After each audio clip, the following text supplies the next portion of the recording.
The rain came down so hard that Eleanor Whitmore could barely see the road in front of her car. Her hands gripped the wheel tight, knuckles pale, as the old estate gates of Ashcombe House rose out of the mist like something from a fading dream. She had been summoned at midnight, with no explanation, no warning, only a single line from the Duke's assistant telling her to come at once. Her heart pounded. In all her years working as an estate manager for the Ashcombe family, she had never once been called to the main house after dark. Something was wrong. Perhaps she had made a mistake in the accounts. Perhaps she was about to lose the only job that had kept her steady since her husband passed 3 years earlier. Whatever it was, it could not be good news arriving at this hour, in this storm. She parked near the side entrance, pulled her coat tight around her shoulders, and ran through the rain toward the heavy oak door.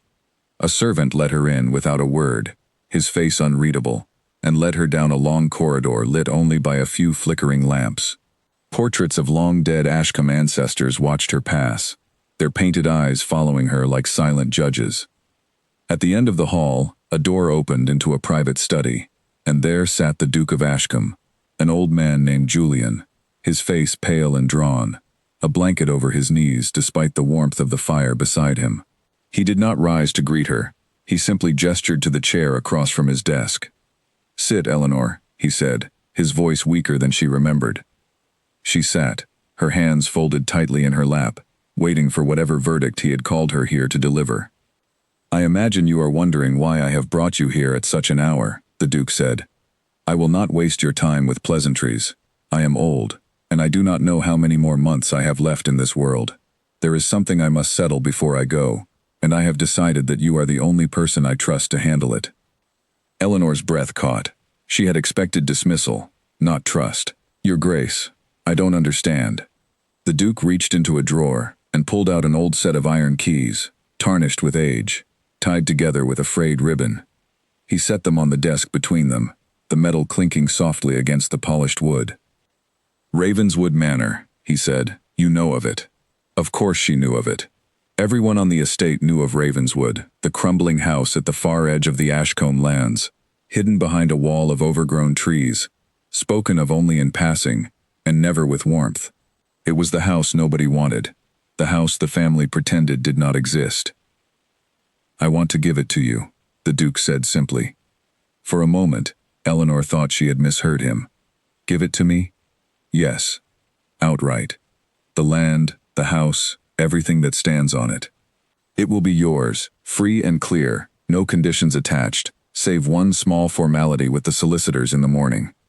Eleanor stared at him, searching his face for some sign that this was a joke, or a fever brought on by his illness. But his eyes were clear, steady, and unmistakably serious. "Your Grace, forgive me, but why would you give me something so valuable?" At this, the old Duke let out a dry, humorless laugh that turned into a cough. "Valuable," he repeated, shaking his head. "My dear girl, Ravenswood is not valuable. It is a burden. It has been a burden to this family for 40 years. The roof has fallen in 3 places. The gardens have swallowed the stone paths whole. There is no running water fit to drink, and the last time anyone from this family set foot inside, they came out in tears and never spoke of it again. Then why not sell it? Why not tear it down?" The Duke's expression darkened, and for a moment, something like pain crossed his tired features. "Because no one wants it, Eleanor. Not the buyers who come sniffing around for cheap land. Not the builders who take one look at the foundations and shake their heads. And certainly not my own family, who would rather forget the place ever existed than spend a single shilling restoring it." He leaned forward, his thin hands trembling slightly as they rested on the desk. "You have worked for this family for 6 years. You have never once complained, never once asked for more than you were owed, and you have managed every account, every repair, every difficult tenant, with more grace than anyone I have ever employed. I have watched you, quietly, from a distance, and I believe that if anyone in this world could do something with that ruin, it would be you." Eleanor felt her throat tighten. She thought of her small rented flat above the village bakery, the modest savings she had scraped together since her husband's passing, the quiet loneliness that had settled into her life like a permanent guest. She thought of all the nights she had driven past the gates of Ravenswood on her way home, glimpsing its broken silhouette through the trees, wondering what stories it held. I don't know what to say, she whispered. Say yes, the Duke replied. Say yes, and take those keys, and do with that house whatever your heart tells you to do. I ask only one thing in return. What is that, Your Grace? Do not ask me why the family abandoned it, not yet. In time, you may find the answer yourself, buried somewhere in those walls. But I am too tired, and too ashamed, to speak of it tonight. There was something in his voice, a heaviness, that told her this was not simply about a broken house. There was history here, old wounds that had never healed, secrets locked away, as surely as the manor's doors. But she did not press him. She reached across the desk and picked up the keys, feeling their weight settle into her palm, cold and solid and real. I accept, she said. The Duke closed his eyes and let out a long breath, as though a burden he had carried for decades had finally been set down. Thank you, he murmured. I hope you will forgive me, one day, for giving you a gift that looks so much like a curse. Eleanor left Ashcombe House that night, with the keys tucked safely in her coat pocket, her mind racing faster than the rain falling around her. She did not sleep. She lay awake in her small flat, staring at the ceiling, turning the strange conversation over and over in her mind, wondering what exactly she had just agreed to take on. The next morning, she signed the papers at the solicitor's office in the village, a small, dusty room with towering shelves of old files. The solicitor, a careful man named Peter Lang who had handled the Ashcombe affairs for over 20 years, seemed almost nervous as he slid the documents across the table toward her. You understand, he said, clearing his throat, that once you sign this, the manor is entirely your responsibility. Taxes, repairs, upkeep. The estate will offer no further support. I understand, Eleanor said, though in truth, she understood very little, beyond the fact that she now owned a house she had never even stepped inside. There is also, Peter added carefully, a certain reputation attached to the property. The local village folk do not speak kindly of it. Some avoid the road that passes near it altogether. Why is that? Peter hesitated, glancing at the stack of papers, as though the answer might be hidden somewhere within them. Old stories, he said finally, nothing more. People in small villages love a good tale, and Ravenswood has given them one for 40 years. Eleanor signed her name at the bottom of the final page, the ink barely dry before Peter was already gathering the documents back into their folder, eager, it seemed, to be done with the whole affair. That afternoon, she drove out to see her new home for the first time. The road narrowed as it left the village, winding between old stone walls and overgrown hedgerows until the trees closed in overhead, blocking out most of the pale autumn sun. She had passed this road countless times before, always glancing toward the distant shape of the manor through the branches, always feeling a small shiver of curiosity she never had time to explore. Now, for the first time, she turned off the main road and followed the narrow drive that led directly toward it. The gates were rusted shut, chains wrapped around them so many times they had fused together with age. She left her car outside and walked the rest of the way on foot, her boots sinking into mud and fallen leaves, the iron keys clutched tightly in her hand. And then, through the last curtain of trees, she saw it. Ravenswood Manor stood before her like something out of a forgotten painting, its gray stone walls streaked black with decades of rain, its windows either shattered or boarded over, its once grand entrance now half hidden beneath a tangle of ivy so thick it looked as though the earth itself were trying to swallow the building whole. One entire section of the roof had caved in on the eastern wing, leaving broken beams exposed to the sky like the ribs of some great, sleeping animal. The gardens, what remained of them, were a wilderness of thorn and bramble, choking what must have once been elegant pathways and flower beds. It was, by every reasonable measure, a ruin. And yet Eleanor stood at the edge of the tree line, staring up at the broken silhouette of the manor against the gray autumn sky, and felt something stir inside her that she could not quite name. Not fear, though there was certainly reason for it. Not despair, though the scale of decay before her was almost impossible to comprehend. It was something closer to recognition, as though some part of her had been waiting her entire life to stand exactly here, in exactly this moment, facing exactly this impossible task. She walked closer, stepping carefully over fallen branches and sunken paving stones, until she reached the front steps. The great oak door, though scarred and weathered, was still solid beneath her palm. She fitted the largest of the old keys into the lock, and after a long moment of resistance, felt something give way inside the mechanism with a heavy, grinding click. The door groaned open, revealing a darkness that smelled of dust, damp stone, and something else, something faintly sweet and sad, like the ghost of flowers that had bloomed here long ago and never been picked. Eleanor stepped inside. The entrance hall stretched before her, vast and silent, its high ceiling lost in shadow, its floor covered in a thick layer of dust undisturbed by any footprint but her own. Broken furniture lay scattered where it had fallen, draped in pale sheets that had once, perhaps, been meant to protect it, now serving only as shrouds. A grand staircase curved upward into darkness, several of its steps clearly rotted through, the wooden banister hanging loose in places like a broken limb. She stood in the middle of that vast, silent hall, dust motes drifting through the pale light that filtered in from the open door behind her, and felt, more than anything, a strange and overwhelming sense of purpose. This house had been abandoned, forgotten, left to rot by people who had the means to save it and chose not to. And now it belonged to her, entirely, with all its secrets and all its scars. She did not yet know what had happened here 40 years ago. What tragedy or shame had driven the Ashcombe family to turn their backs on such a place? She did not know that the answer was waiting for her, buried somewhere within these very walls, tangled up with old letters and older grief.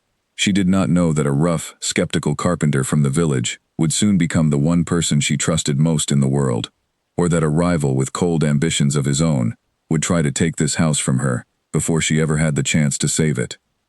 She knew only that she was standing in the ruins of something that had once been beautiful, and that some quiet, stubborn part of her heart had already decided it would be beautiful again. Outside, the rain began to fall once more, drumming softly against the broken roof above her, echoing through the empty halls like a heartbeat slowly returning to life. Eleanor closed the heavy door behind her, shutting out the gray afternoon light, and began, for the first time, to walk deeper into the house that no one else had wanted. The first night Eleanor spent inside Ravenswood Manor, she barely slept at all. She had brought only a small bag with her, a flashlight, a blanket, and a thermos of tea, thinking she would simply look around before returning to her flat in the village. But the moment she stepped through the door and began to explore the ground floor rooms, she lost track of time entirely, and by the time she checked her watch again, the sky outside had turned fully dark, and the road back to the village felt impossibly far away. So she stayed. She found a room on the ground floor, once perhaps a small sitting room, where the roof was still intact, and the walls, though stained with damp, had not yet begun to crumble. She swept away the worst of the dust with an old curtain she found draped over a chair, wrapped herself in her blanket, and sat with her back against the wall, flashlight in hand, listening to the house settle and creak around her. Every sound made her flinch at first, the wind pushing against loose shutters, the scratch of some small animal moving through the walls, the slow, uneven drip of water somewhere deep in the eastern wing, falling through the broken roof onto floors that had not felt rain in years. She told herself it was simply an old house, nothing more, and that fear was only the mind inventing stories where none existed. But she could not quite shake the feeling that the house was watching her, not with malice, she thought, something gentler than that, something closer to curiosity, as though Ravenswood itself was wondering what this stranger intended to do, after so many years of being left entirely alone. By morning, the fear had faded into something more practical. She woke stiff and cold, her neck aching from sleeping upright against the wall, and immediately began making a list in a small notebook she had brought with her. The roof, the staircase, the water, the electricity, which did not exist at all, the windows, most of which needed to be entirely replaced, the garden, which would need to be cleared before any of the rest of it mattered.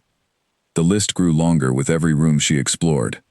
She walked through the ground floor first, cataloging the damage with a steady, methodical eye that years of managing the Ashcombe estate accounts had trained into her. A library, its shelves collapsed under the weight of swollen, water-damaged books. A dining room, its long table still set with tarnished silver and shattered china, as though whoever had left this house had walked away mid-meal and never returned.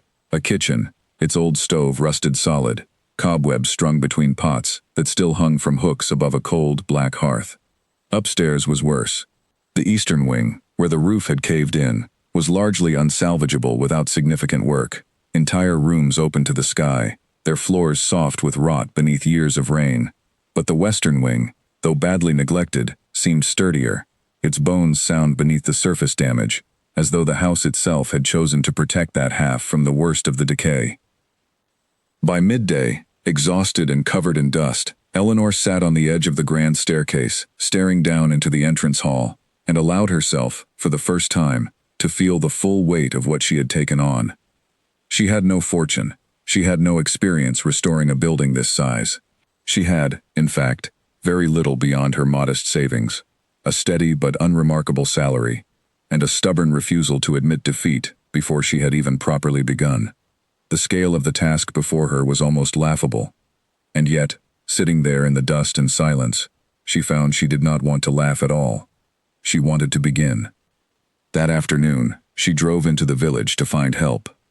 The village of Hollowmere was small, the kind of place where everyone knew everyone else's business long before they knew the details, and Eleanor was well aware that word of her strange new inheritance had likely already spread through every shop and pub within a day of her signing the papers.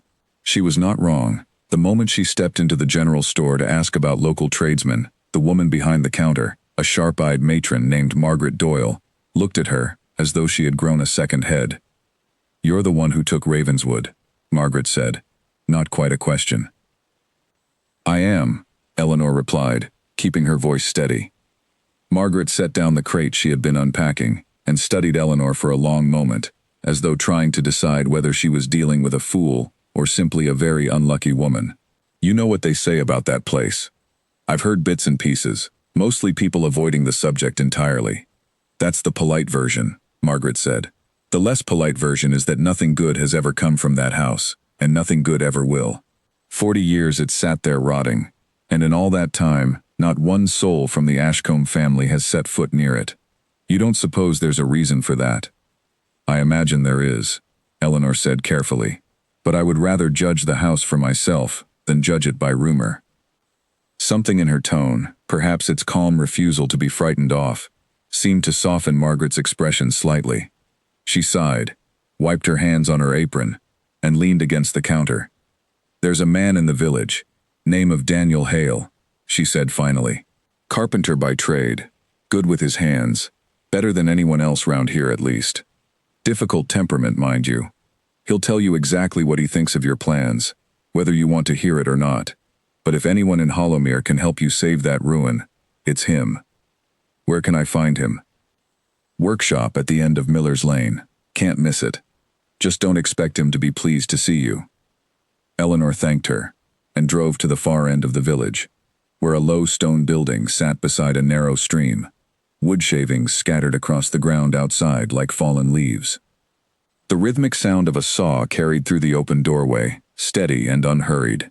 Inside, she found a tall man in his 30s, sleeves rolled to his elbows, sawdust clinging to his forearms as he worked a length of oak with careful, practiced strokes. He did not look up immediately, though he must have heard her enter. "If you're here about a chair or a table, I've a waiting list 3 months long," he said without turning. "I'm not here about a chair," Eleanor said. "I'm here about Ravenswood Manor." That got his attention. Daniel Hale set down his tools and turned to look at her properly, his eyes narrowing slightly with something between curiosity and suspicion. "You're the one the Duke gave the place to. News travels fast. News travels faster than sense in this village," he said, wiping his hands on a rag. "Half the town thinks you're mad. The other half thinks the Duke was mad to give it to you in the first place. And what do you think?" He studied her for a long moment, as though weighing something carefully in his mind. "I think that house has been standing empty for 40 years, because everyone who ever looked at it saw only what it had lost, not what it might still become. I think most people who take on a project like that give up within the first month, once they realize just how much work it actually requires." "I don't intend to give up." "Everyone says that," Daniel replied, not unkindly, but with the weariness of a man who had heard the sentiment many times before and watched it fail just as often. "Doesn't mean much. until the work actually starts. Eleanor reached into her bag and pulled out the small notebook where she had begun cataloging every repair the manor required, page after page filled with her careful, determined handwriting. She held it out to him. "Then let me show you exactly what I intend to start with," she said. Daniel took the notebook with visible reluctance, but as he flipped through the pages, his expression shifted slowly from skepticism into something closer to grudging interest. He paused on a page where she had sketched, as best her limited skill allowed, a rough plan for reinforcing the collapsed section of the eastern roof. "This is ambitious," he said finally. "Is that your polite way of saying impossible?" "It's my polite way of saying it's going to cost more than you probably realize, and take longer than you probably want, and that half this village will be waiting for you to fail before the first month is out." He handed the notebook back to her, his sharp eyes studying her face carefully. "But it's not impossible. Will you help me?" He hesitated, glancing toward the window in the direction of the manor, though it could not actually be seen from where they stood. Something passed across his face, some old memory or private thought he did not share. "I'll come look at the place properly," he said finally. "No promises beyond that." "That's more than anyone else in this village has offered me," Eleanor said. For the first time since she had entered his workshop, something close to a smile flickered at the corner of Daniel's mouth. "Then you haven't been asking the right people yet." They arranged to meet at the manor the following morning, and as Eleanor drove back toward Hollowmere with the last of the daylight fading behind the hills, she found herself thinking not of the overwhelming list of repairs waiting for her, nor of the strange, sad history buried somewhere within those walls, but of the quiet, stubborn resolve she had heard in Daniel Hale's voice, the first sign of real hope she had encountered since accepting the Duke's impossible gift. She did not yet know how much that resolve would come to matter in the difficult months ahead, how many times his skill and steady presence would be the only thing standing between her and complete despair. She knew only that for the first time since stepping through Ravenswood's broken door, she did not feel entirely alone in the task before her. That night, back in her small flat above the bakery, Eleanor sat at her kitchen table long after midnight, her notebook open before her, carefully organizing the mountain of work into something resembling a plan. "Roof first," she wrote, "then the staircase, then water, then electricity, then the garden." Room by room, wall by wall, she would bring the house back from the dead, whatever it cost her, however long it took. Outside her window, rain began to fall once more, soft and steady, the same rain that even now was finding its way through the broken roof of Ravenswood Manor, dripping slowly onto floors that had waited 40 long years for someone to finally care enough to stop it. Daniel Hale arrived at Ravenswood Manor just after dawn, his truck loaded with tools, a ladder strapped to its roof, and a thermos of strong coffee that he did not offer to share. Eleanor was already waiting on the front steps, a clipboard in hand, her breath visible in the cold morning air. "You're punctual," she said. "I half expected you not to show at all." "I said I'd look at the place," Daniel replied, climbing out of the truck. "I keep my word, whatever else people say about me." They spent the entire morning walking through the manor together, room by room, Daniel running his hands over damaged beams, tapping walls to test for rot, crouching to examine the foundations wherever cracks had appeared in the old stone. He said very little at first, only grunting occasionally, or muttering brief notes to himself that Eleanor could not quite catch. She found his silence more unsettling than any criticism could have been. It was only when they reached the collapsed section of the eastern wing, standing beneath the open sky where the roof had given way entirely, that he finally spoke at length. "This is bad," he said, examining the exposed beams above them. "Worse than I expected, honestly. Water's been getting into these support timbers for years. Some of them are rotted clean through. Can it be saved?" "Everything can be saved, given enough time and money," Daniel said. "Question is whether you have either." "I have time," Eleanor said. "As for money, I'll find a way." Daniel glanced at her, something unreadable in his expression. That's what everyone says before they run out of both. Despite his blunt manner, Eleanor found herself grateful for his honesty. Where others in the village had offered only vague warnings and superstitious mutterings about the manor's history, Daniel gave her something far more useful, a clear, practical assessment of exactly what needed to be done, in what order, and roughly what it might cost.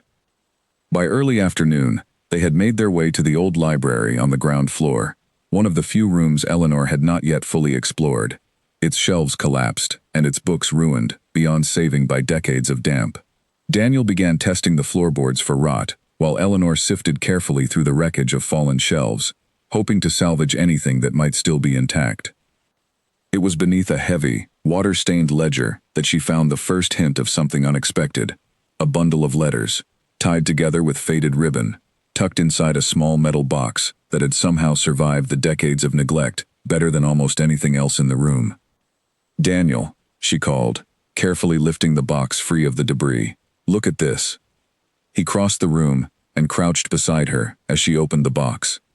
Inside, dozens of letters lay carefully preserved, the paper yellowed but largely intact, the ink faded yet still legible in places. The topmost letter was addressed simply to "My dearest," with no surname, dated some 43 years earlier. "Family correspondence, most likely," Daniel said. "Every old house has boxes like this hidden away somewhere." 43 years ago, Eleanor murmured, checking the date again. That would be right around the time the manor was abandoned. She carefully unfolded the topmost letter, her eyes scanning the elegant, looping handwriting within. The words were formal, careful, the kind of writing meant for someone of importance, though the tone beneath the formality carried an unmistakable current of sorrow. "I write to you once more, though I fear my letters go unanswered by design rather than accident. The house stands ready for the wedding, exactly as we discussed, though I confess I no longer know for whom we are preparing it. Please, if there is any decency left between our families, send word of your intentions before the guests arrive, and find only silence waiting for them." Eleanor read the passage twice, a slow chill settling over her despite the warmth of the afternoon sun filtering through the broken windows. "A wedding," she said quietly. "Someone was planning a wedding here." Daniel took the letter carefully from her hands, scanning it himself, his earlier gruffness fading into something more thoughtful. That would explain the dining room. The table still set, like everyone just got up and walked away. "You think the wedding never happened?" "I think," Daniel said slowly, "that whatever happened here 40 years ago, it happened suddenly, and it happened badly enough that an entire family decided it was easier to simply lock the doors and never come back."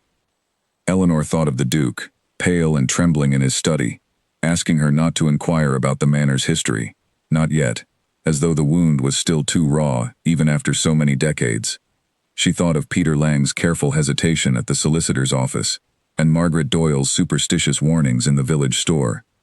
Whatever tragedy had unfolded within these walls, it had left scars deep enough to silence an entire family for 2 generations. "There are more letters," she said, lifting the box carefully. "Perhaps they'll tell us more."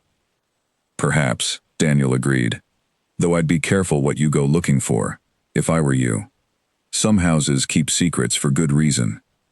Despite his warning, Eleanor found herself unable to set the box aside. She carried it with her as they finished their survey of the ground floor, and that evening, once Daniel had returned to the village and she was once again alone within the manor's quiet walls, she sat by the light of her flashlight and began reading through the letters one by one. Most were brief, practical notes about wedding preparations, guest lists, arrangements for flowers and music that meant little without further context, but scattered among them were letters of a different nature entirely, written in a hand that grew increasingly desperate as the collection went on, addressed always to the same unnamed recipient, always carrying the same undercurrent of pleading sorrow. "You cannot simply vanish and expect the world to accept silence as an answer. If you have changed your mind, tell me so plainly, and I will bear it as best I can, but do not leave me standing in an empty house, waiting for a future that will never arrive." Eleanor set the letter down, her chest tight with an emotion she could not quite name. Whoever had written these words had loved someone deeply, and had been abandoned, it seemed, without explanation, left alone in this very house, to face the collapse of whatever future they had planned together. She thought of the family portraits lining the halls of Ashcombe House, generations of stern-faced ancestors whose stories she had never once been told. Somewhere among them, perhaps, was the person who had written these letters, or the person who had received them and never replied. As she sat there in the flickering light, surrounded by the silent ruins of a house that had waited 40 years for someone to finally listen to its story. Eleanor felt the earlier purpose that had first drawn her here deepen into something more personal entirely. This was no longer simply a matter of repairing broken stone and rotted timber. She was going to uncover exactly what had happened within these walls, and why an entire family had chosen to abandon not just a house, but a memory, for 2 long generations. Outside, the wind picked up, rattling the loose shutters of the eastern wing, and somewhere deep within the manor's old bones, a soft, uneven creak echoed through the darkness, as though the house itself had been waiting, patiently, for someone to finally ask the right questions. Weeks passed, and Ravenswood Manor slowly began to change beneath Eleanor's careful direction. Daniel Hale returned nearly every day after finishing his regular carpentry work in the village, arriving in the late afternoon with his tools and his quiet, steady focus, staying long into the evening to help reinforce the weakest sections of the roof before winter set in fully. Between them, they cleared the worst of the debris from the ground floor rooms, salvaged what furniture could still be saved, and began the slow, exhausting work of stripping away decades of damp and decay to reveal the sound structure hidden beneath. But progress, however steady, came at a cost Eleanor had not fully anticipated. She sat at her kitchen table late one evening, her small notebook open before her, staring at columns of figures that refused to balance no matter how many times she added them. The roof repairs alone had already consumed nearly half her savings, and the eastern wing, by far the most severely damaged section of the house, remained largely untouched, its exposed beams still open to the sky, still allowing rain to seep further into the manor's fragile bones with every storm that passed. She had taken on a second job in recent weeks, keeping the accounts for a small shipping business 2 villages over, working late into the night after her regular duties at the Ashcombe estate were finished. It helped, but not nearly enough. At the rate she was spending, her savings would be gone entirely before the eastern wing was even properly stabilized, let alone restored. A knock at her door interrupted her calculations. She opened it to find Daniel standing on her doorstep, his expression more serious than usual. "We need to talk about the roof," he said without preamble. She invited him in, and he sat across from her at the small kitchen table, glancing briefly at the columns of figures still spread before her, before meeting her eyes directly. "The eastern wing needs proper timber, not the salvage we've been using elsewhere," he said, "and it needs it soon, before winter really sets in. Another few months of rain, getting into those beams, and we won't be talking about repair anymore. We'll be talking about tearing the whole wing down." How much would proper timber cost? Daniel named a figure that made Eleanor's stomach tighten. It was more than she had left in her savings entirely, more than she could hope to earn from her second job, before the damage grew critical. "I don't have that," she admitted quietly. "I didn't think you would," Daniel said, not unkindly. "Which is why I think you should consider selling something." "Selling what? I have nothing left to sell." "Your husband's belongings," Daniel said carefully. "Margaret mentioned you kept some fine pieces from before he passed, jewelry, perhaps, or furniture worth something to a collector." Eleanor felt a familiar ache settle in her chest, the same grief that had never quite faded since her husband's death 3 years earlier. She had kept a small collection of items from their life together, not out of any real financial value, but because parting with them had always felt like losing him all over again. "I don't know if I can," she said quietly. Daniel's expression softened slightly, the gruffness in his manner giving way to something more sympathetic. "I'm not telling you what to do, Eleanor. I'm only telling you what the house needs, and letting you decide what you're willing to give it." That night, after Daniel had gone, Eleanor opened the small chest where she kept the last remaining pieces of her husband's memory. A pocket watch that had belonged to his father, a modest but finely crafted writing desk he had loved, and a set of silver cufflinks he had worn on their wedding day. She sat with each item in her hands for a long moment, remembering, before finally deciding which pieces she could bear to part with, and which she could not. The following week, she sold the writing desk and the pocket watch to a dealer in the nearest town, the money from the sale just enough, combined with her remaining savings, to purchase the timber Daniel needed for the eastern wing.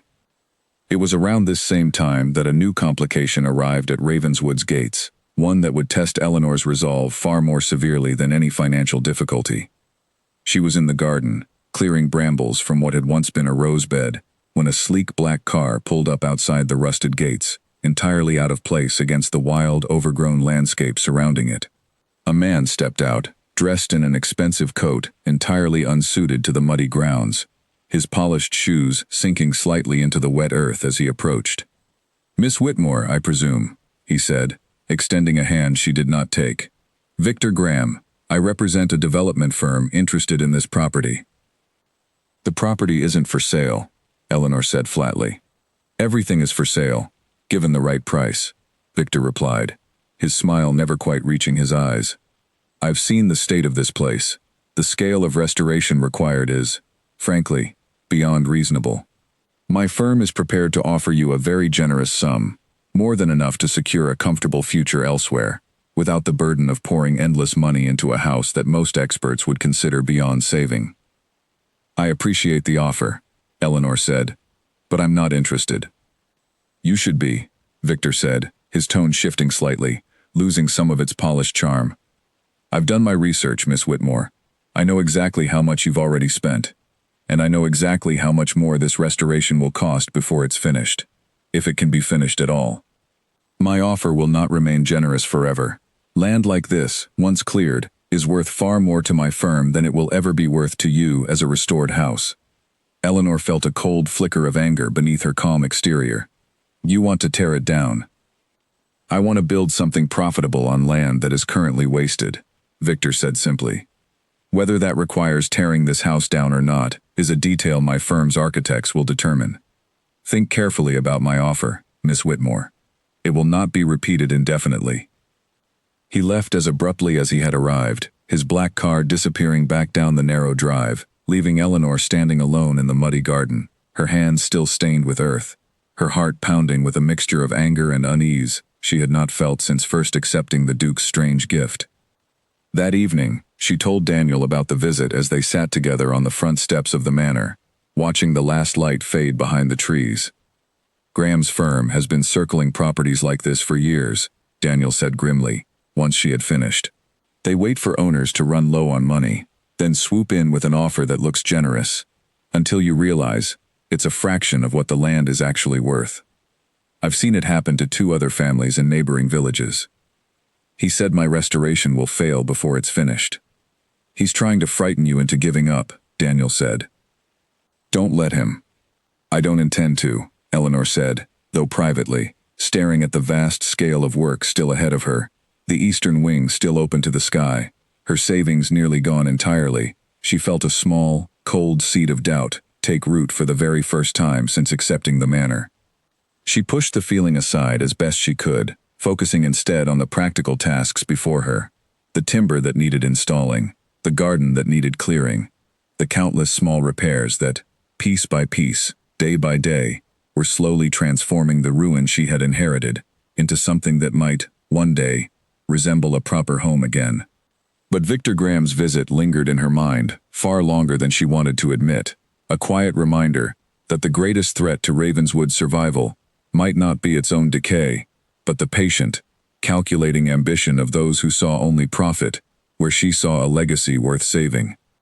Winter arrived in Hollowmere with a sharpness that made every remaining repair at Ravenswood Manor feel more urgent than the last. Frost crept across the garden each morning, and the exposed beams of the eastern wing, now finally covered by the new timber Daniel had installed, groaned under the weight of the season's first snowfall. Eleanor's savings, despite the sale of her husband's belongings, had dwindled to almost nothing. She had taken to eating simple meals of bread and soup, setting aside every spare coin toward the manor's endless list of needs. Her second job at the shipping office in the neighboring village kept her afloat, but barely, and some nights she found herself lying awake doing calculations in her head, long after her body had grown too exhausted to think clearly. It was during one of these difficult weeks that Victor Graham returned, this time with a revised offer, larger than before, delivered by a formal letter rather than a personal visit. Eleanor read it twice at her kitchen table. The sum listed within enough to solve every financial worry she currently carried, enough to walk away entirely and never think of Ravenswood's broken beams or leaking roof again. She folded the letter carefully and placed it in a drawer without responding. That same week, an unexpected visitor arrived at the manor's gates, not a wealthy developer this time, but a thin, elderly woman named Constance Everly, who had once worked as a housemaid at Ravenswood decades earlier, before the house had been abandoned entirely. She had heard, through the slow-spreading gossip of the village, that someone was finally attempting to restore the old place, and had come, she said, simply to see it with her own eyes one final time. Eleanor welcomed her inside, offering what little tea and warmth she could provide, and the two women sat together in the newly cleared sitting room, the fire crackling softly between them. "I never thought I'd see these walls standing upright again," Constance said quietly, glancing around at the freshly repaired plaster and swept floors. "When I left this place, 43 years ago, I thought it was gone forever." "You worked here before it closed," Eleanor said carefully. "Do you remember what happened?" Constance's expression grew distant, her hands wrapping more tightly around her teacup. "I remember a wedding that never took place," she said finally. "I remember a young woman, barely older than a girl really, standing in that very dining room in her wedding dress, waiting for a groom who never arrived. I remember the silence afterward, and how quickly the family closed the house, and told us all never to speak of it again." "Do you know who she was, the young woman?" Constance hesitated, glancing toward the window, as though the answer might be found somewhere in the frozen garden beyond. "That, my dear, is not my story to tell," she said finally. "But if you truly wish to understand this house, you might ask the Duke himself, before it's too late to ask him anything at all."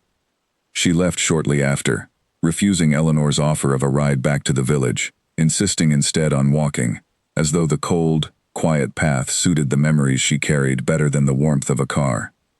Her words stayed with Eleanor long after she had gone, echoing alongside the letters still hidden in their metal box upstairs, the desperate, pleading correspondence of someone abandoned within these very walls. A wedding that never took place. A young woman left standing alone in her dress, waiting for a future that would never arrive. Eleanor thought of the Duke's pale, trembling hands the night he had given her the keys, his quiet request that she not ask about the manor's history, not yet. She thought of his words, "I hope you will forgive me, one day, for giving you a gift that looks so much like a curse." Whatever had happened here, the Duke himself had been close enough to it to carry real guilt, real shame, even after so many decades. She did not have long to sit with these thoughts before a more immediate crisis demanded her attention.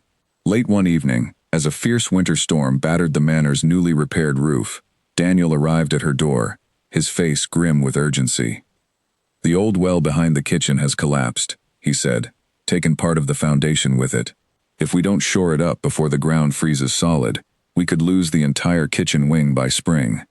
The repair, Daniel explained grimly, would cost more than anything they had yet undertaken, requiring specialized equipment and additional labor beyond what he alone could provide.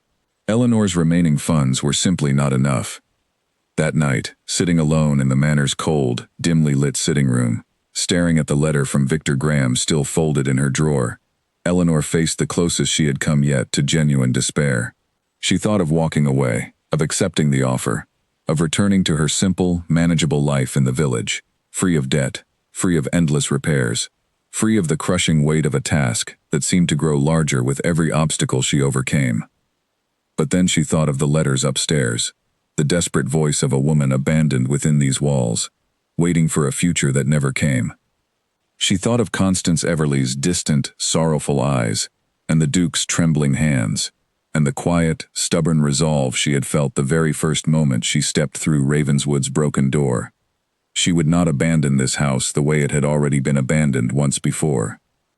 The following morning, she drove to the bank in the nearest town and, after a long and difficult conversation, secured a small loan against the value of the manor itself, enough, combined with what little remained of her savings, to cover the foundation repair and keep the restoration moving forward. It was a risk, and she knew it. If the restoration failed now, she would lose not only the house but everything else she had invested alongside it.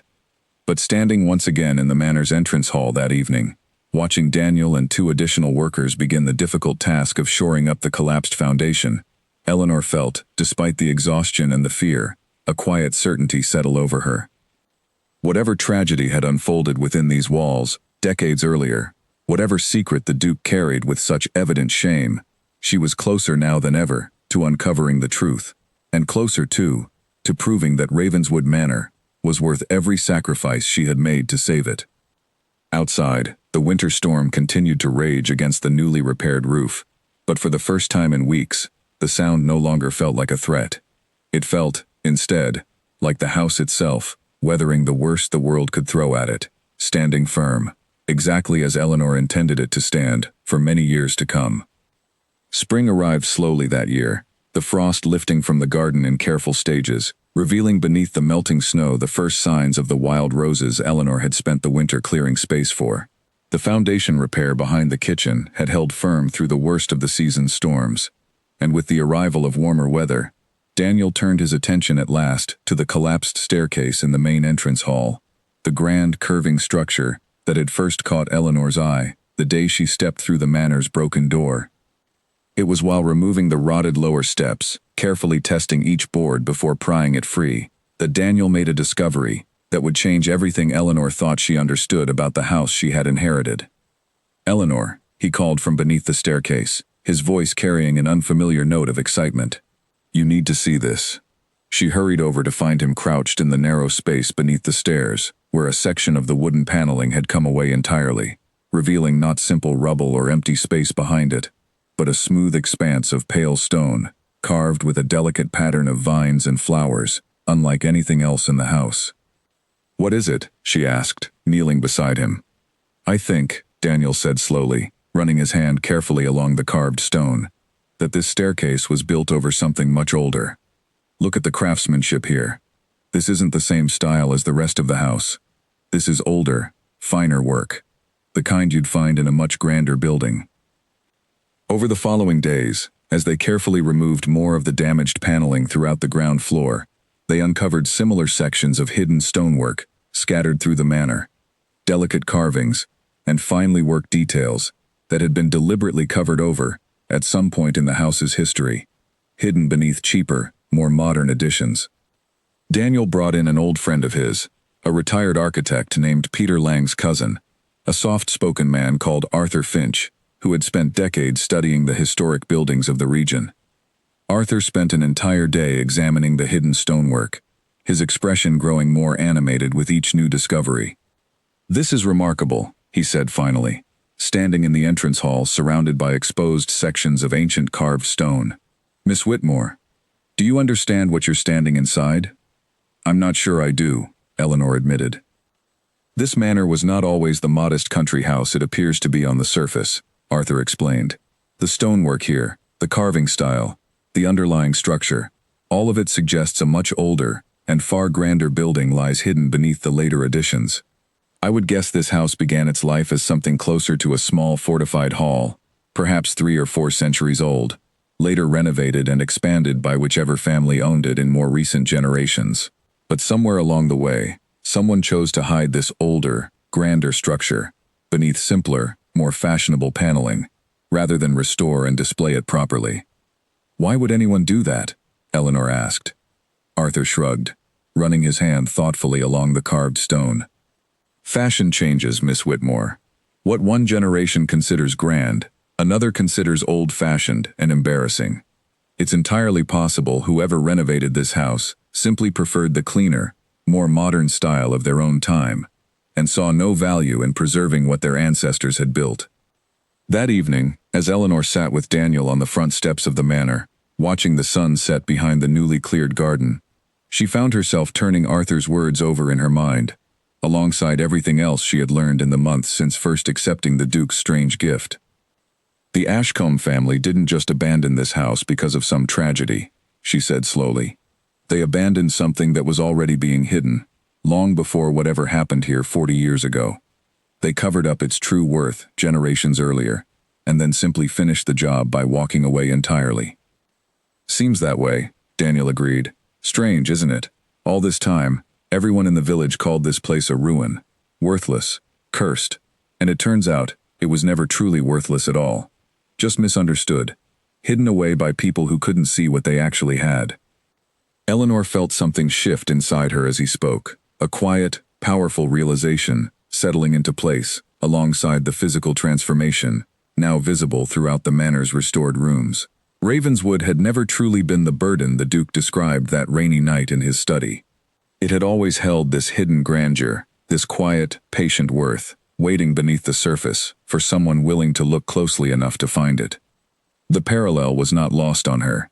She thought of the desperate letters still hidden upstairs, the young woman abandoned on her wedding day, the family's shameful silence stretching across 2 long generations. Perhaps the tragedy at the heart of this house's abandonment was not so different from the stonework hidden beneath cheap paneling. Something valuable and true, covered over and forgotten, simply because no one had cared enough to preserve it properly. Word of the hidden stonework spread quickly through the village, and where once Eleanor had been met with skepticism and superstitious warnings whenever she visited Hollowmere, she now found curious faces, eager to hear more about the discovery. Margaret Doyle, who had once warned her so sternly against taking on the manor at all, now asked eager questions about the carved stone every time Eleanor visited the general store. "They say it might be older than Ashcombe House itself," Margaret said one afternoon, practically leaning across the counter with curiosity. "Is that true?" "It's possible," Eleanor admitted. "Arthur Finch believes the original structure could be centuries old." "Well," Margaret said, shaking her head slightly, "who would have thought? All these years, we called that place cursed, and it turns out it was hiding treasure the whole time." Eleanor smiled at the description, though privately she thought treasure was not quite the right word. What she had found within Ravenswood's walls was not gold or jewels, but something far more valuable.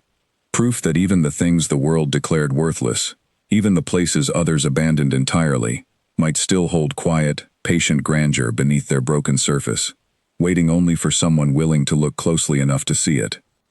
That night, working late by lamplight in the newly cleared library, Eleanor pulled out her notebook and began sketching new plans for the restoration, plans that now included careful preservation of the hidden stonework throughout the ground floor, incorporating it deliberately into the manor's restored design rather than covering it over once again. For the first time since accepting the Duke's impossible gift, she felt not merely determined to save Ravenswood Manor, but genuinely excited by the possibility of what it might yet become. Not simply a restored house, but a rare and beautiful piece of history, finally given the chance to be seen exactly as it was always meant to be seen. Outside, the spring evening settled softly over the garden, the wild roses beginning at last to bud among the cleared pathways, and somewhere deep within the manor's ancient bones, the quiet, patient stonework that had waited so long to be discovered seemed almost to hum with satisfaction beneath the fading light. By early summer, the change at Ravenswood Manor had become impossible for the village to ignore. What had once been a wilderness of thorn and bramble now showed the first careful outlines of a proper garden, the wild roses trained back along restored trellises, the old stone pathways uncovered and swept clean for the first time in decades. The eastern wing stood solid once more beneath its new roof, and the hidden stonework Daniel and Arthur had uncovered now formed the centerpiece of a beautifully restored entrance hall, the delicate carvings finally visible to anyone who stepped through the manor's newly repaired front door. It was around this time that something Eleanor had not entirely expected began to happen.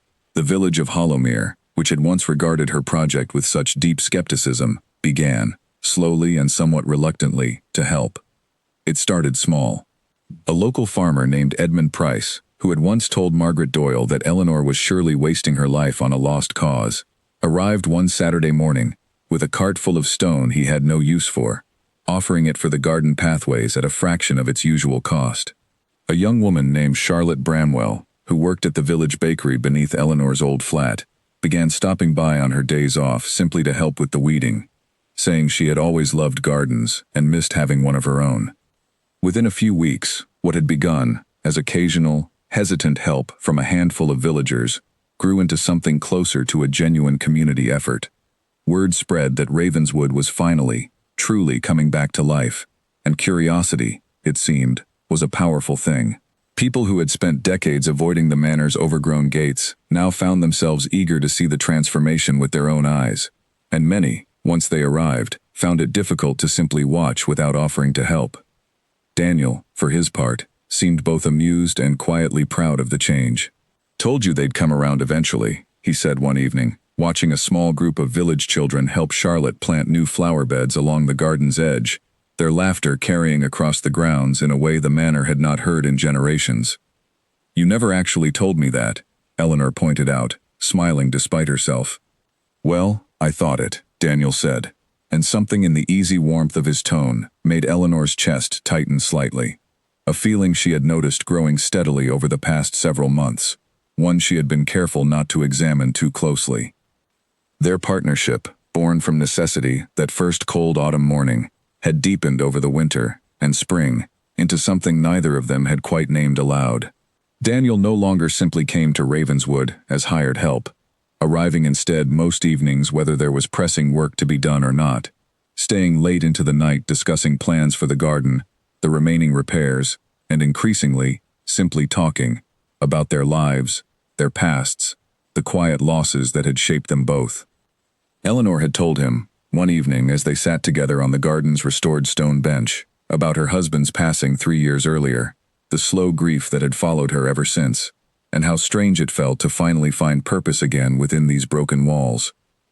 Daniel, in turn, had spoken haltingly of his own history, a difficult childhood, a father who had never quite approved of his choice to work with his hands rather than pursue something grander, and the quiet satisfaction he had found instead in careful, patient craftsmanship, building things that would last long after he was gone. "My father always said carpentry was a small ambition," Daniel admitted one evening, staring out at the garden's newly restored pathways. "Funny, isn't it? Feels like the least small thing I've ever done, helping bring this place back." "I don't think there's anything small about it," Eleanor said quietly. Neither of them spoke further on the subject that night, but something had shifted between them, some quiet acknowledgement neither was quite ready to voice aloud, and Eleanor found herself, more often than she wanted to admit, looking forward to Daniel's arrival each evening, with an eagerness that had little to do with the manor's remaining repairs. It was during this same period of growing community support and quiet personal connection that Eleanor received an unexpected letter from Ashcombe House, delivered by Peter Lang himself, who arrived at the manor's gates, looking considerably more nervous than she remembered from their previous meetings. "The Duke wishes to visit," Peter said, handing her the sealed letter. "He has heard, through various channels, of the progress you've made here. He wishes to see it for himself."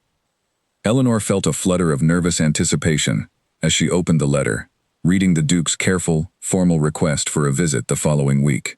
She thought of the man she had last seen nearly a year earlier, pale and trembling in his study, asking her not to inquire about the manor's history, carrying some deep, unspoken shame she still did not fully understand. "How is he?" she asked Peter quietly. Peter's expression grew somewhat grave. "His health has declined further, I'm afraid. This visit, I suspect, may be among his final opportunities to see the manor with his own eyes." That night, Eleanor walked slowly through the restored ground floor rooms, taking careful stock of everything she and Daniel and the growing community of village volunteers had accomplished over the past year. The hidden stonework now proudly displayed rather than hidden away, the garden blooming with its first full summer of restored roses, the entrance hall standing solid and beautiful, where once it had been nothing but dust and broken furniture draped in decaying sheets. She thought of the Duke's words that rainy night nearly a year earlier. "I hope you will forgive me, one day, for giving you a gift that looks so much like a curse." Whatever guilt or shame he still carried regarding this house's history, Eleanor found herself hoping, more than anything, that his visit next week might offer him some measure of peace, some proof that the burden he had handed her had been transformed, through patience and stubborn belief, into something worth far more than either of them had imagined possible, that dark, rainy night in his study. As she climbed the newly repaired staircase toward the western wing that evening, her hand trailing along the smooth, restored banister, Eleanor allowed herself, for the first time in many months, to feel something close to genuine pride in everything Ravenswood Manor had become. Whatever secrets still waited to be uncovered, whatever tragedy had once driven an entire family to abandon these walls in shame, she was ready, at last, to face them directly, standing within a house finally restored to something close to its original grandeur, surrounded by a community that had, against every early expectation, come to believe in her vision every bit as fiercely as she believed in it herself. The morning of the Duke's visit arrived warm and clear, sunlight spilling across the restored garden, in a way that made the roses along the pathway glow a deep, brilliant red. Eleanor stood at the manor's front steps, smoothing the front of her dress with hands that trembled slightly despite her best efforts to remain calm. Daniel arrived early, ostensibly to help with any last-minute repairs, though Eleanor suspected he had come mostly to offer quiet support before the Duke's arrival. He stood beside her on the steps, his presence steady and reassuring, saying little, but somehow managing to ease the nervous tightness in her chest simply by being there. "He's going to be shocked," Daniel said finally, glancing around at the transformed grounds. "Might do him some good, honestly." "Shock like that?"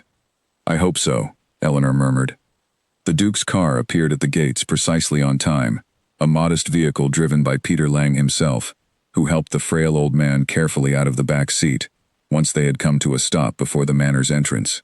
Julian Ashcombe looked considerably older than Eleanor remembered, his frame thinner, his steps slower, requiring Peter's steady arm to make his way toward the front steps. But as he lifted his eyes to take in the manor before him, something remarkable happened. The tired, resigned expression he had carried since stepping from the car fell away entirely, replaced by open, unguarded astonishment. "This cannot be the same house," he said quietly, more to himself than to anyone else present. "It is, Your Grace," Eleanor said, stepping forward. "Though I confess, it looks quite different from the ruin you handed me a year ago." The Duke said nothing further for a long moment, simply staring up at the manor's restored facade, the ivy carefully trimmed back rather than torn away entirely, allowed to frame the newly repaired stonework in elegant, deliberate patterns, rather than choking it beneath uncontrolled growth. He walked slowly up the steps, Peter close behind him, and paused at the threshold of the front door, his hand resting briefly against the solid oak.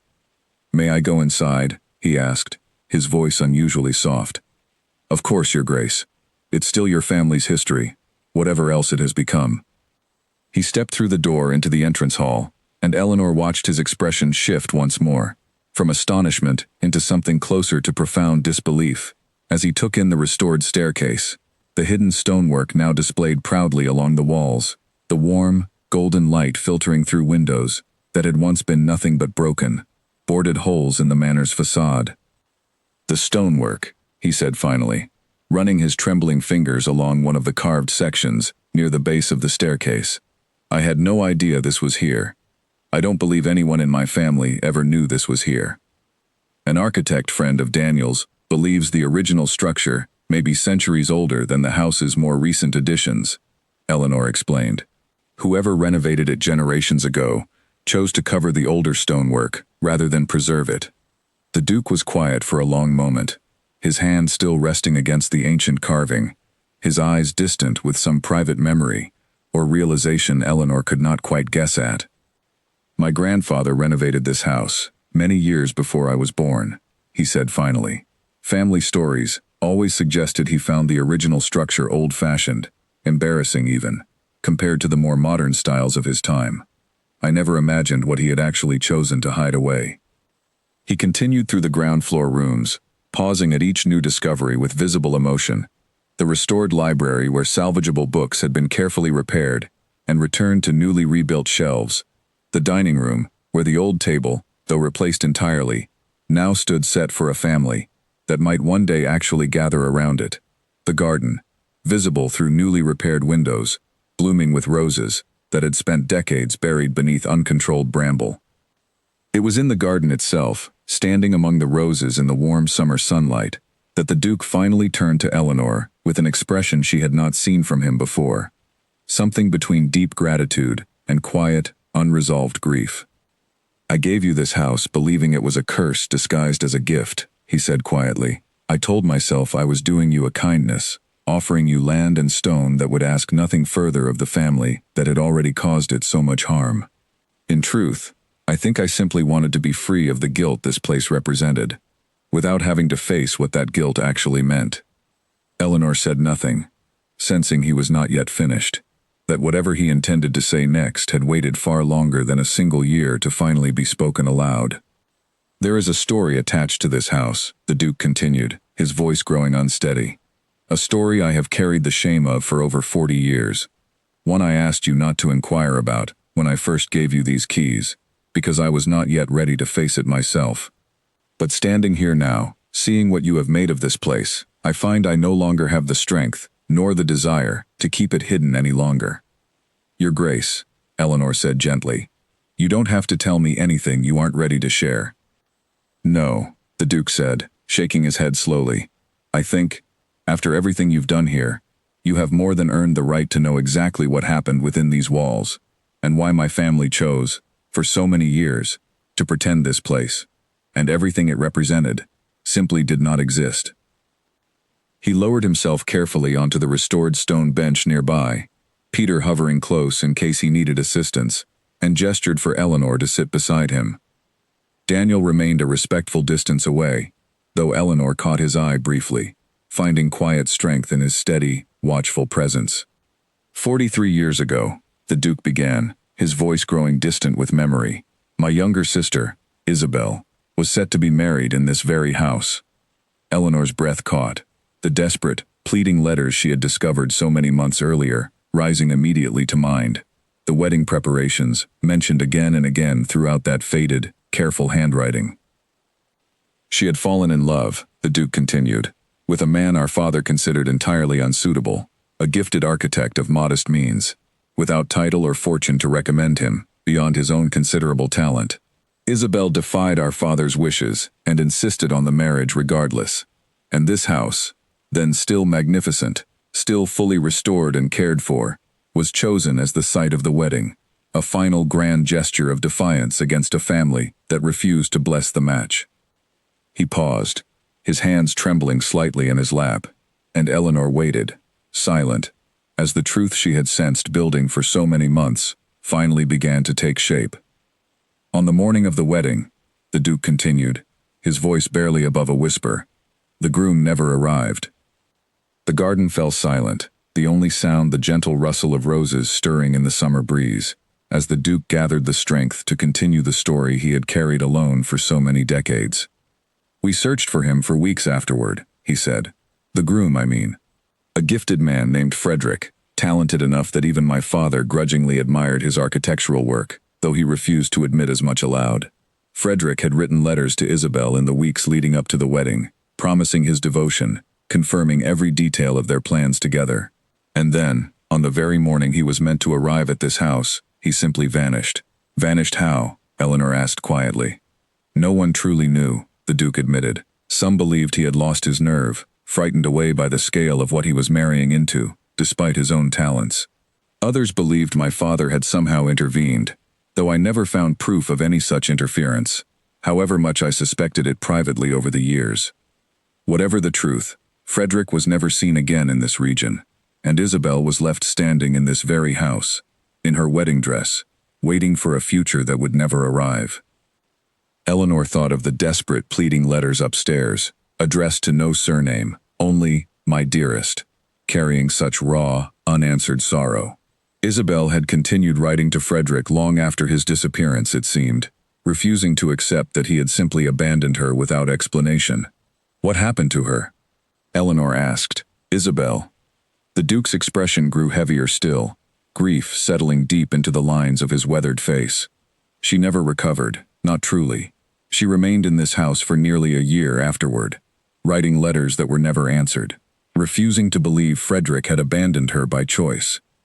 My father, ashamed of the scandal, of his own daughter's public humiliation, refused to speak of the matter at all, and eventually insisted the entire family abandon the house entirely, locking its doors and pretending it, and everything it represented, simply did not exist. And Isabel? She left England shortly afterward, the Duke said quietly, moved abroad, to the continent, seeking some measure of peace, far from the gossip and shame that had followed her here. I received occasional letters from her over the years, always brief, always careful to avoid any mention of this house, or the wedding that never took place. She passed away nearly 15 years ago now, having never married, having never, I believe, fully recovered from the wound Frederick's disappearance left upon her heart. Eleanor felt a deep, aching sorrow settle over her, thinking of the desperate letters she had discovered so many months earlier, the raw grief and confusion evident in every careful line, the young woman who had waited so long for answers that never came. "Your Grace," she said gently, "why did you carry this shame as your own? You were not responsible for what happened to your sister." The Duke was silent for a long moment, his eyes distant with old, unresolved grief. "Because I was the one who encouraged her to defy our father in the first place," he said finally. "I believed, foolishly perhaps, that love should matter more than title or fortune, and I told her as much, again and again, in the months before the wedding. When Frederick disappeared, when Isabel's heart was broken so publicly and so completely, I could not help but feel that my encouragement had played some part in leading her towards such devastating heartbreak."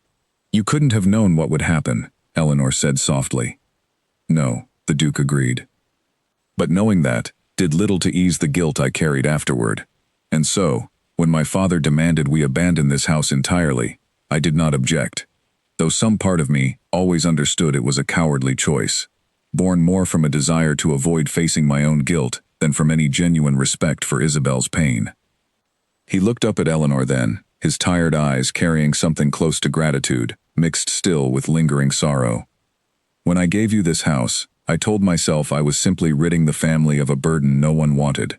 In truth, I think some part of me hoped that whoever took on this impossible task might, without ever knowing the full story, somehow restore not just the stones and timber of this place, but some measure of the peace my family lost here so many years ago." Eleanor sat quietly for a long moment, absorbing everything he had shared, the tragedy that had shaped this house's abandonment, finally given voice after 4 decades of careful, shameful silence. "There's something you should see," she said finally, rising from the bench. "Something I found while clearing the library, shortly after I first took possession of the manor." She led the Duke carefully back into the house, up to the small study where she had kept the metal box of letters safely preserved since discovering them nearly a year earlier. She retrieved the box and brought it to him, watching his hands tremble as he lifted the lid and saw, for the first time, his sister's careful, desperate handwriting. He read through several of the letters in silence, tears gathering in his tired eyes, his hands shaking more visibly with each passing moment. When he finally looked up at Eleanor again, something had shifted in his expression, a burden lifted, however slightly, after so many decades of carrying it entirely alone. "Thank you," he said quietly, "for finding these. For preserving them, when it would have been so easy to simply discard them, alongside everything else you cleared from this house. They belong to your family's history," Eleanor said gently. "I couldn't bring myself to let them be lost entirely." The Duke closed the box carefully, holding it against his chest for a long moment before finally setting it down on the desk beside him. "I would like copies of these letters, if you're willing," he said. "I think it's time Isabel's story was finally remembered properly, rather than hidden away in shame, as it has been for so long." "Of course, Your Grace." He remained at the manor for the rest of the afternoon, walking slowly through each restored room, with Eleanor and Daniel close beside him, sharing small memories of his childhood, of Isabel's laughter before the tragedy that had reshaped both their lives, of the house as it had once been, grand and full of life, long before shame and silence had claimed it entirely. As the sun began to set behind the garden's restored roses, the Duke turned to Eleanor one final time before Peter helped him carefully back toward the waiting car. "You have given this family something I never believed possible," he said, his voice thick with emotion. "Not simply a restored house, but a chance, finally, to remember Isabel with love, rather than shame, to speak her name aloud without flinching from the pain it once carried." Eleanor watched the car disappear slowly down the narrow drive, the Duke's frail silhouette visible through the rear window, until the trees finally closed around it entirely, and felt, standing there in the fading summer light, a profound sense of purpose settle over everything she had accomplished during the difficult year now behind her. Whatever had drawn her to accept this impossible gift that rainy night nearly a year earlier, whatever quiet, stubborn instinct had told her Ravenswood Manor was worth saving, despite every reasonable argument against it, she understood now, standing amid the roses her own patient work had brought back to vibrant life, that she had restored far more than broken stone and rotted timber. She had restored a memory, a story, a quiet, aching grief finally allowed to breathe after 4 long decades of shameful silence. Beside her, Daniel reached out and gently took her hand, and Eleanor found she did not pull away.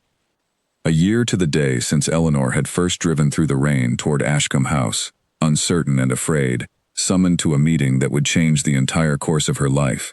She stood once again at the gates of Ravenswood Manor, waiting for the arrival of guests who would soon fill its restored halls for the very first time in over 4 decades. The manor stood transformed beyond anything she could have imagined that first gray afternoon, standing alone at the edge of the tree line, staring up at its broken silhouette against the autumn sky. The eastern wing, once open entirely to the elements, now stood solid and whole beneath its carefully restored roof. The hidden stonework, uncovered by chance beneath a rotted staircase, now formed the centerpiece of an entrance hall that visitors from 3 neighboring villages had already begun calling one of the most beautiful in the entire region. The garden, once nothing but wilderness and thorn, now bloomed with roses trained carefully along restored pathways, exactly as they must have looked, Eleanor liked to imagine, on the morning so many decades earlier, when a young woman named Isabel had once waited within these very walls for a wedding that never came. The Duke's health had continued to decline steadily throughout the summer months, but he had insisted, against Peter Lang's careful objections, on attending today's unveiling in person, determined to see the manor fully restored with his own eyes, before whatever time remained to him finally ran its course. Daniel stood beside her now, at the garden's entrance, his hand resting easily against the small of her back, a gesture that would have felt entirely too forward a year earlier, but now felt as natural and steady as the restored stone beneath their feet. Their partnership, forged through months of difficult, exhausting work, had deepened over the summer into something neither of them any longer felt any need to keep unspoken. Daniel had, in fact, quietly moved several of his own tools into a newly repaired workshop behind the manor's kitchen wing, an arrangement that had begun as simple practicality and had slowly, comfortably, become something closer to permanence. The guests began arriving shortly after midday. Margaret Doyle from the general store, practically glowing with pride as she admired the transformed garden she had once warned Eleanor so sternly against attempting. Charlotte Bramwell, who had spent countless weekends helping plant the very roses now blooming so beautifully along the restored pathways. Constance Everly, the elderly former housemaid who had once stood in this very garden and told Eleanor the first fragments of Isabel's story, tears gathering in her eyes as she took in the manor's remarkable transformation.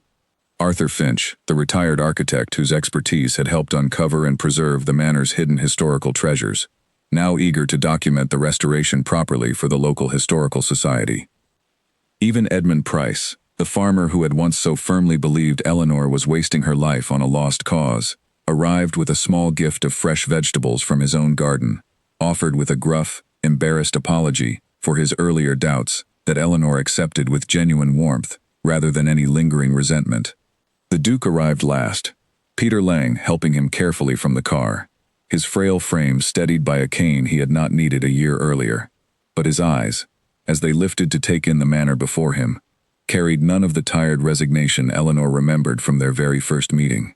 Instead, they shone with something close to genuine wonder, undimmed by illness or age. "Eleanor," he said warmly, taking her hand in both of his own trembling ones. "I confess I did not believe, that rainy night a year ago, that I would live to see this day." "Nor did I, Your Grace," Eleanor admitted, smiling. He walked slowly through the gathered crowd of villagers, greeting familiar faces, pausing frequently to admire some new detail of the restoration, the carefully preserved stonework, the elegant garden pathways, the warm, welcoming light spilling from windows that had once been nothing but broken, boarded holes. When he finally reached the entrance hall itself, he stopped before a small plaque Eleanor had commissioned specially for the occasion, mounted beside the restored staircase where the hidden stonework had first been discovered. The plaque bore a simple inscription, "In loving memory of Isabel Ashcombe, and all who wait patiently for love to find its way home." The Duke read the words silently, his hand trembling slightly as it rested against the cool stone beside the plaque. And when he finally turned back to face Eleanor, tears stood openly in his eyes. "Thank you," he said quietly, his voice thick with emotion. for giving her memory the dignity it always deserved, and never received. She deserved to be remembered with love, Eleanor said gently, not hidden away in shame. The Duke nodded, unable to speak further for a long moment, and simply reached out to embrace her, a gesture of gratitude that carried within it the full weight of 43 years of quiet, unresolved grief, finally allowed to find some measure of peace.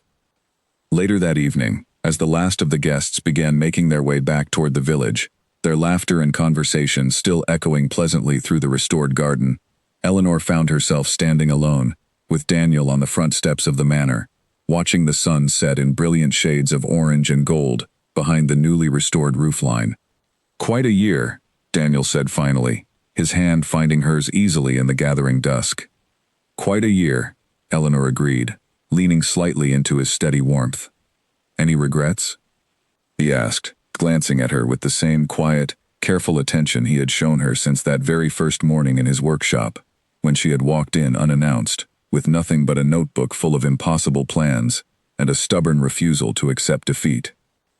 Eleanor thought of everything the past year had asked of her, the sleepless nights spent worrying over columns of figures that refused to balance, the difficult sacrifice of her husband's cherished belongings, the persistent, unwelcome pressure from Victor Graham and his relentless offers to tear this beautiful house down entirely, the slow, painful uncovering of Isabel's tragic story, buried beneath 4 decades of careful, shameful silence. "None," she said finally, and found, as she spoke the word aloud, that she meant it entirely. Ravenswood Manor stood behind them now, fully restored, its ancient stonework finally visible after generations of careful concealment, its garden blooming once more with roses that had waited so long beneath the wilderness to bloom again. Its halls finally filled, after so many years of silence, with the warmth of a community that had come, against every early expectation, to believe in this house, every bit as fiercely as Eleanor herself had believed in it, from the very first moment she stepped through its broken door. The house nobody wanted had become, in the span of a single remarkable year, a home worth every sacrifice it had asked of her, a living memorial to a woman whose grief had waited 4 long decades to finally be honored properly. And the beginning, Eleanor understood as she watched the last light fade gently behind the restored rooftop, of an entirely new story, one she intended to write, with Daniel steady and constant beside her, for many years still to come.